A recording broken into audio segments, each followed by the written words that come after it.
Selamat datang di channel Jendela Sains. Di video ini kita akan membahas distribusi normal, part yang kelima, yaitu tentang kurva distribusi normal.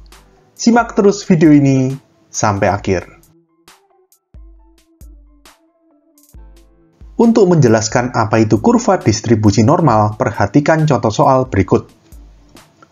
Diketahui rata-rata nilai ulangan matematika di suatu kelas adalah 70. Hanya berdasarkan informasi tersebut dan yang idealnya terjadi, coba perkirakan A. Berapakah besarnya modus atau nilai yang paling sering muncul? Nah, di sini informasi yang diketahui sangat minim, yaitu rata-rata nilai atau minnya 70.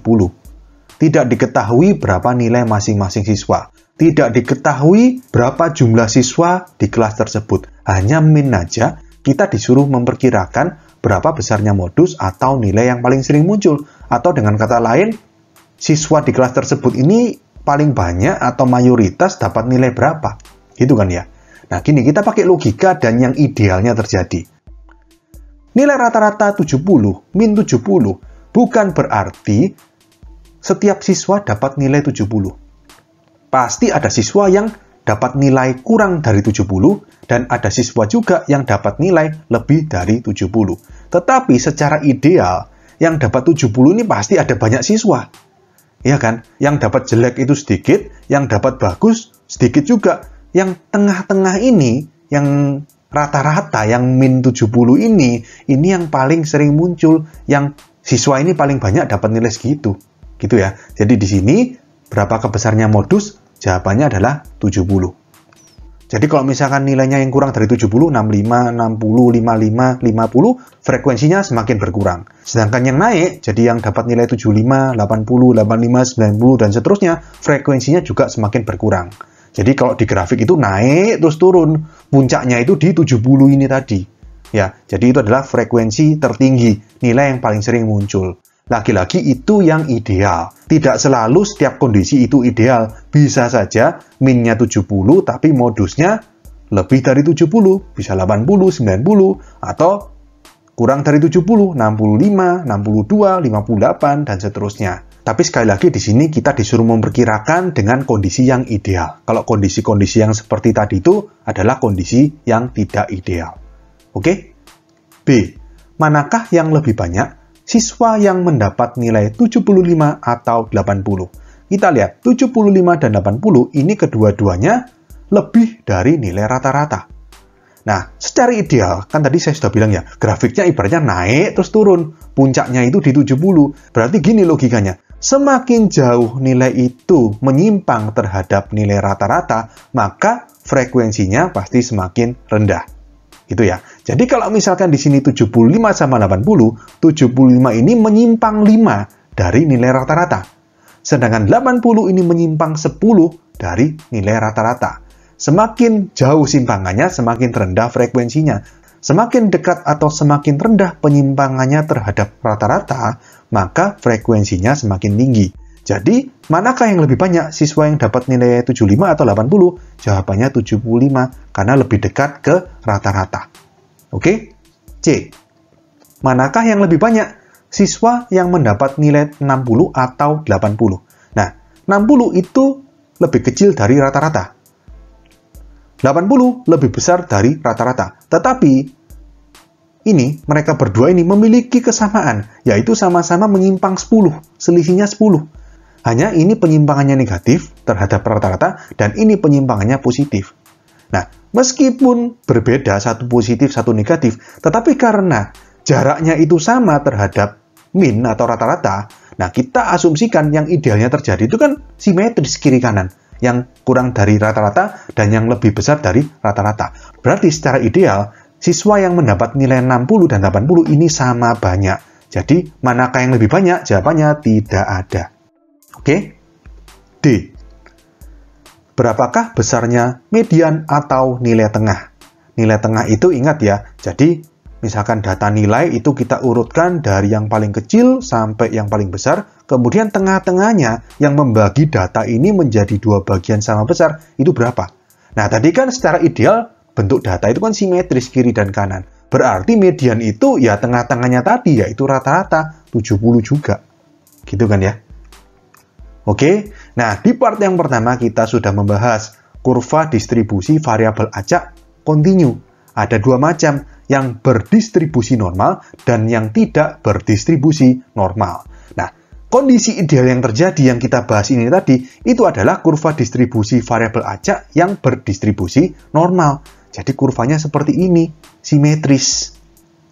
Ya, jadi anggapannya kalau ini tadi ya, yang tengah-tengah ini rata-ratanya. Ini 70. Ini frekuensinya tertinggi, puncaknya, ya kan? Lalu, yang dapat nilai 75 itu di sini. Lebih rendah dari 70. Yang dapat nilai 80 itu di sini. Kalau kita lihat, frekuensi yang dapat 75 segini, frekuensi yang dapat 80 segini, lebih rendah. Ya. Lalu yang dapat nilai 60 gimana? 60 ya berarti di sini kira-kira. Nah, kira-kira tingginya sama. Yang 60 sama 80 itu. Atau dengan kata lain, siswa yang mendapat nilai 60 dan 80 itu sama banyaknya. Nilai tengah sekali lagi tadi. Nilai yang membagi data menjadi dua bagian sama besar. Ini kan kurvanya simetris, berarti mediannya di sini. Mediannya 70. Oke, jadi 70 ini selain min, juga modus dan juga median. Inilah ciri khas dari kurva berdistribusi normal. Min sama dengan median sama dengan modus. Oke, kalau tidak berdistribusi normal, berarti tidak simetris. Nah, ini contohnya landai terus ini curam. Nggak harus seperti ini ya, bisa juga naiknya curam terus turunnya landai. Itu kalau tidak ideal, tidak berdistribusi normal. Oke, nah untuk berikutnya, di sini kita asumsikan semua data itu ideal, yaitu mengikuti kurva yang berdistribusi normal. Oke? Berikutnya kita bahas lebih detail kurva distribusi peluang variabel acak kontinu berdistribusi normal, atau kita sebut saja dengan kurva distribusi normal. Tadi kan bentuk kurvanya seperti ini ya. Tadi juga saya sudah singgung, ciri khasnya adalah nilai rata-rata atau min itu sama dengan median, sama dengan modus. Kalau di contoh yang tadi kan 70 gitu ya. Nah, di sini kalau di kurva ini berarti kan minnya yang tengah ini. Nah, lambang min atau rata-rata itu adalah mu. Jadi, kalian biasanya di statistika deskriptif itu rata-rata dilambangkan sebagai X-bar. Di sini mulai dibiasakan ya, pada distribusi normal, lambang dari rata-rata atau min itu adalah mu, seperti ini. Oke? Berikutnya, sifat-sifat kurva distribusi normal. Yang pertama, selalu berada di atas sumbu X. Ini kan? Yang kedua, sumbu X merupakan asimtot datar. Jadi ini nyambung ya, sifat 1 dan sifat 2 ya. Karena sumbu X merupakan asimtot datar, maka ingat, asimtot itu kan adalah garis yang didekati kurva sampai jauh tak terhingga. Dalam hal ini, kurva distribusi normal tidak pernah menyentuh atau bahkan memotong sumbu X. Jadi kurvanya selalu berada di atas sumbu X. Berikutnya, sifat ketiga, bentuknya simetris. Ini sudah kita singgung tadi. Kiri dan kanan bentuknya simetris. Dengan garis X sama dengan mu, garis ini merupakan persamaan sumbu simetri, yaitu garis yang membelah kurva distribusi normal menjadi dua bagian yang sama besar. Oke, sifat yang terakhir, luas daerah di bawah kurva adalah 1. Jadi, ingat ya, rumus luas daerah, kita pakai integral. Integral dengan batas kiri dan batas kanan, min tak hingga sampai tak hingga. Karena ini kan tadi sumbu X asimtot, jadi didekati oleh kurva, baik ke kiri maupun ke kanan, sampai di jauh tak terhingga. Kirinya ini berarti min tak hingga, batas kanannya tak hingga. Lalu kan rumusnya atas min bawah fungsinya. Atasnya fungsi fx atau ya fungsi distribusi normal ini. Bawahnya ini sumbu x atau y sama dengan 0. Jadi kan fx min 0 ya fx. dx itu sama dengan 1. Nah, mungkin kalian bertanya, fx ini terus apa yang bentuk kurvanya seperti ini? Ini parabola, tapi habis itu melandai di kiri dan kanannya. Nah, gini, di sini saya jelaskan ya. Jadi, notasi dan rumus dari kurva distribusi normal. Notasinya adalah, ini bacanya, variabel acak X berdistribusi normal. Jadi, ini notasinya mirip seperti binomial ya. Kalau di distribusi binomial, ini kan B. sekarang n karena normal.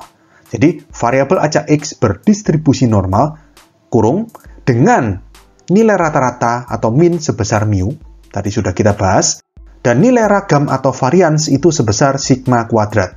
Ini bacanya sigma ya. Memang sigma itu ini, tapi ini juga sigma. Jadi ini mirip dengan huruf Latin yang kita pakai ya. Ini A, ini juga A, cuma ini bedanya A besar, ini A kecil. Pada huruf Yunani juga seperti itu, ini sigma besar, ini sigma kecil. Jadi ini bacanya sigma. Sigma itu simpangan baku, jadi kalau sigma kuadrat, masih ingat ya, simpangan baku kalau dikuadratkan itu jadinya ragam atau varians. Jadi notasinya itu n dalam kurung mu atau rata-rata, koma sigma kuadrat atau varians. Oke, nah untuk rumusnya, jadi fx ini yang gambar kurvanya seperti ini, atau px sama dengan x, sama dengan 1 per sigma akar 2pi e pangkat min setengah dikali dalam kurung x min mu per sigma dikuadratkan, di mana e ini adalah bilangan Euler atau bilangan alam atau bilangan natural yang sudah pernah kita bahas, besarnya 2,71828 dan seterusnya. Nah ini kan fungsinya sangat rumit ya, tapi tenang, kita tidak akan menghitung nilai integral fx dengan manual seperti ini. Ya, nanti sudah disediakan tabelnya. Jadi ini saya paparkan hanya agar kalian tahu aja kalau rumus fx yang grafiknya seperti ini itu seperti ini. Untuk penjelasannya kenapa rumusnya bisa seperti ini, itu mungkin baru kalian pelajari kalau nanti kalian kuliah statistika. Tapi kalau untuk tingkat SMA, cukup tahu aja. Dan nanti pada prakteknya waktu menghitung kita pakai tabel. Nggak pakai menghitung integral dengan rumus fx yang serumit ini. Oke? Oke, sekian untuk video kali ini. Untuk melihat playlist lengkap dari bab ini, bisa kalian klik thumbnail playlist yang ada di sebelah kanan atas ini. Jika ada pertanyaan, saran, maupun kritik, bisa kalian tulis di kolom komentar. Semoga bermanfaat dan sampai jumpa di video selanjutnya.